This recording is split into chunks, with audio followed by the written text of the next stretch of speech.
Warren Buffett started with a few $1,000s and a paper route. Today he's worth more than $100 billion, and he did it without a single line of code, without inventing anything, without getting lucky once. He did it by following the same 7 rules for over 60 years. Rules so simple they sound almost boring.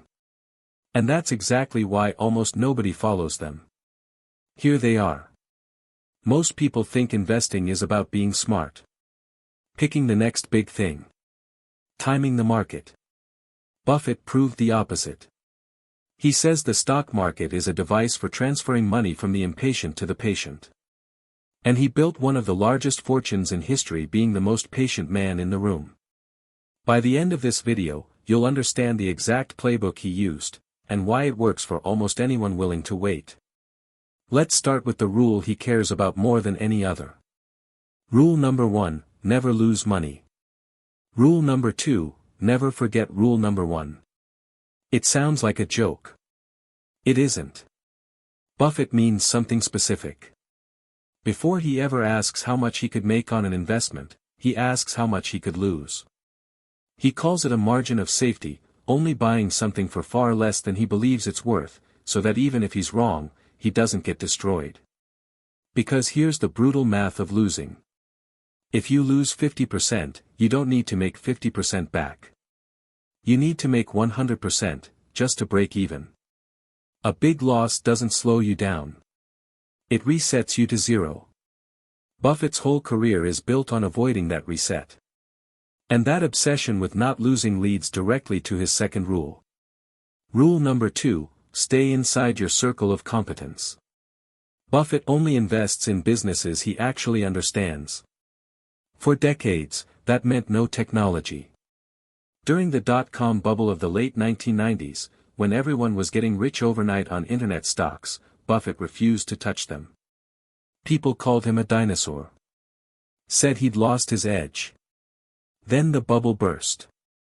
Trillions of dollars vanished.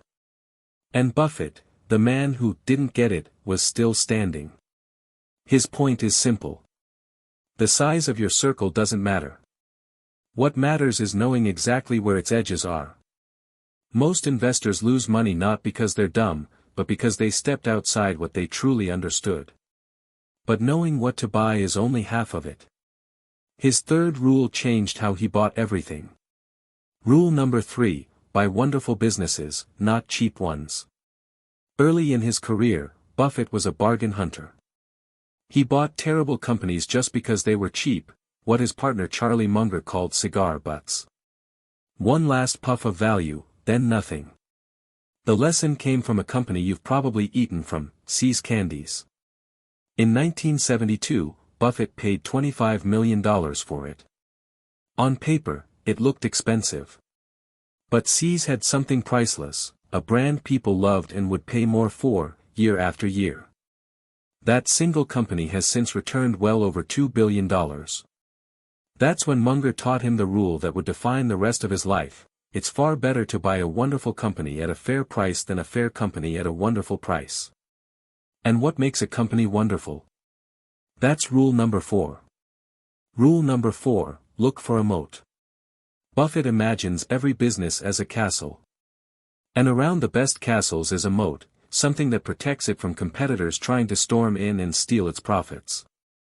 A moat can be a brand so strong people won't switch, like Coca-Cola, which Buffett has held for over 30 years.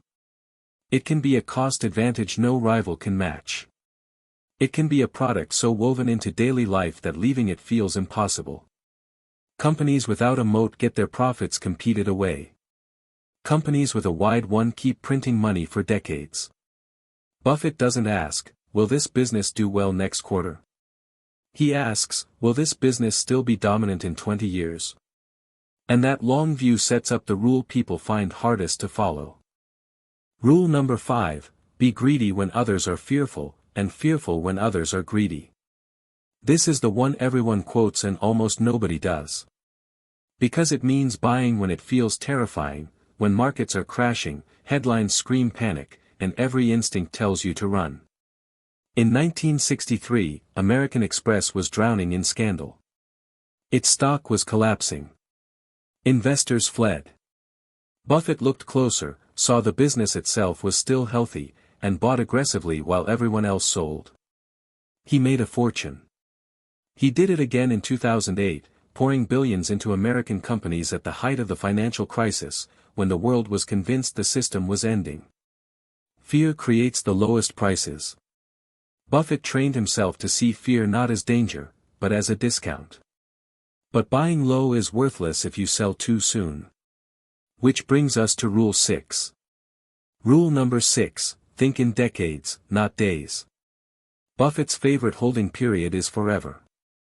He once said his ideal investment is one he'd be happy to own even if the market closed for 10 years. Why? A word, compounding. Money that earns returns, on top of returns, on top of returns. It starts painfully slow, and then it explodes. Here's the shocking part. Buffett is worth over $100 billion. But more than 90% of that wealth came after his 60th birthday. He was already a successful investor for decades before the snowball got truly huge. That's the secret most people miss. He didn't get rich fast.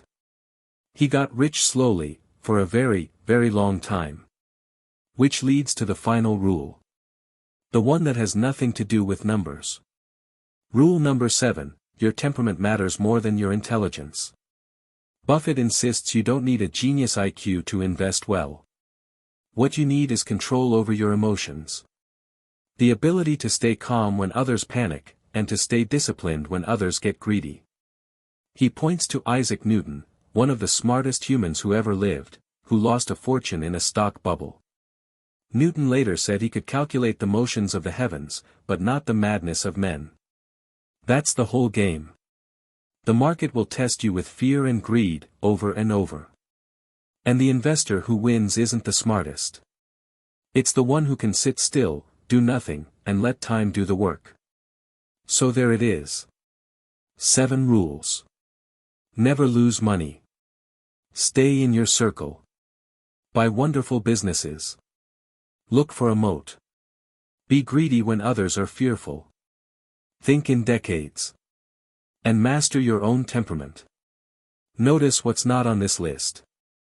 No secret formula. No insider tips. No magic stock. Buffett's entire fortune, over $100 billion, was built on principles a teenager could understand. The hard part was never understanding them. The hard part is doing them, year after year, when everyone around you is chasing something faster. That patience is the real edge. It always has been. If this changed how you think about money, subscribe. This channel is all about understanding how wealth is really built, one story at a time. And if you want to see the opposite of Buffett, the men who ignored every one of these rules and destroyed entire banks in a single day, that story is right here. Watch it next.